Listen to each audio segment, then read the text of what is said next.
The stakes couldn't be any higher for Dylan Harrison and the Nicholls State University women's soccer team. Winning your in Friday afternoon, Southeastern's in town to end the regular season. And similar to last year, a huge opportunity against a team that the Colonels had never beaten until last season. Let's go back a little bit before we preview this match. Nicholls started their soccer team in 1998, and it took 15 seasons before Nicholls had a winning team. You came in 2009, changed the culture. You're on the verge of possibly making your third straight Southland Conference Tournament. When you look at the first 15 years of this program and what's happened over the last 6 years, specifically the last 3, what has gone into this change? Don't really know exactly what's happening before. Just know what we've been involved with. It has taken some time. It's taken a lot of sweat equity, not only in the coaching staff's part, but especially the players. We've done it with the players. The players are totally responsible for the change. We've even when we got here, we had players that wanted to be successful, and we've kind of helped, like you said, change the culture a little bit to allow for that type of competitive environment and practices and training day to day, and just holding them to high expectations. And obviously, we can't say it's paid off, at least to this extent. You have benchmarks and you have moments that really can determine the believability factor, that this is real, we can win these matches, we can beat Southern Miss like you did last year, you can get the first win against Southeastern like you did last year, and in club history to go into Hammond and win 4-2. When you assess how those moments have defined and been a really major moment of momentum moving forward, what do you view as kind of the linchpin moment, something that's happened in your tenure that since then, this is a team that truly believes in making the playoffs every year? Yeah, I think it started that year that we got on a roll.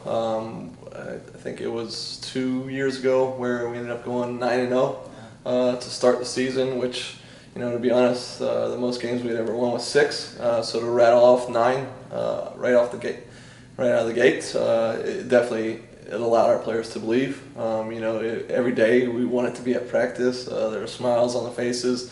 And it didn't matter how long the bus trip was. We were just ready to go because we knew what was going to happen before it even happened, and that was us having success. And so that definitely carried over. Like you said, it set the new benchmark for our team. And now the expectations are higher, and each year we want to go ahead and improve upon it. Things didn't start out the best this year, but we're giving ourselves the chance. The last game of the year, we have complete control over our own destiny, and you can't ask for much more. Such an aggressive mentality over the last few weeks. You look at the start of the season and you have a 2-0 lead against Southern Miss. They come back and tie.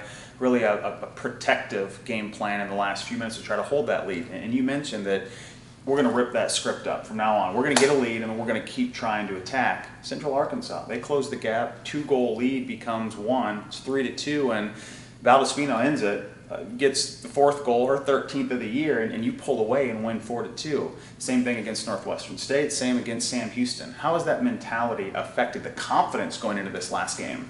I think the biggest thing is we kind of realize we don't want to have any regrets at the end of the year, so we kind of have to let it all out.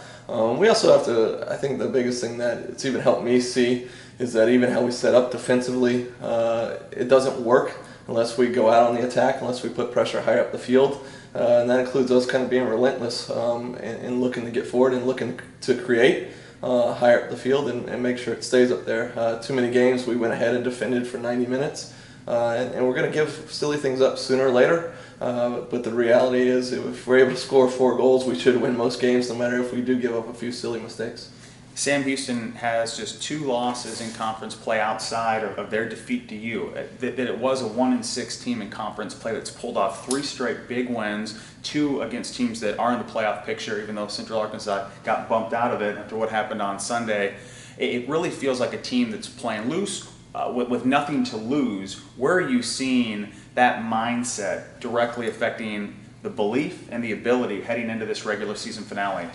I think the big thing is we had some seniors that made some comments and made some commitments to their teammates, realizing that they don't want this to be over, and they voiced that opinion to the other players. The other players realized they had a little bit of an obligation to make sure that they do their part, to make sure that the seniors do get what they want out of this, and that's certainly something that's important to us. Is those players that have had such a big part on changing the culture of the program, we want to give them what they deserve in their last year.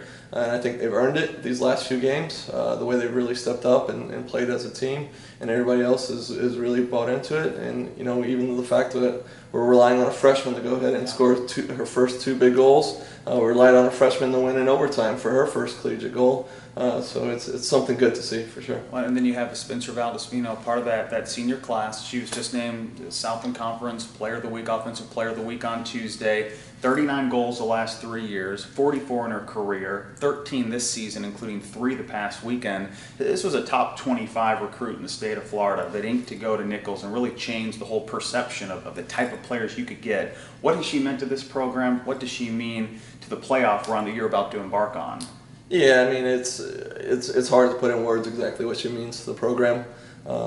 Just everything from what she does day in and day out, in terms of how hard she works, in terms of what she does in the community, in terms of training some kids on the side and everything, to what she means on the field. There's no doubt in my mind that a lot of teams recognize how important she is to our team. So every time we know a team's coming in, that part of their game plan is having to deal with her. And she's been able to not only have that, but she's been able to go ahead and still find a way to have an impact when teams are loading up against her and trying to really having a focal point of stopping her, making somebody else on our team beat them. But she's still found ways to score goals. So she's a hard player to stop. Southeastern on Friday. They're undefeated at home.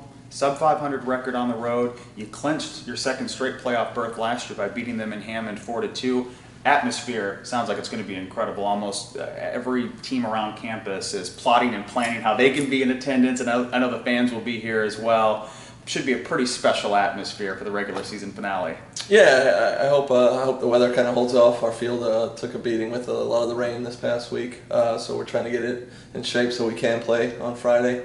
I think we have our alumni weekend. I think this is the first time we've actually been home on a football weekend.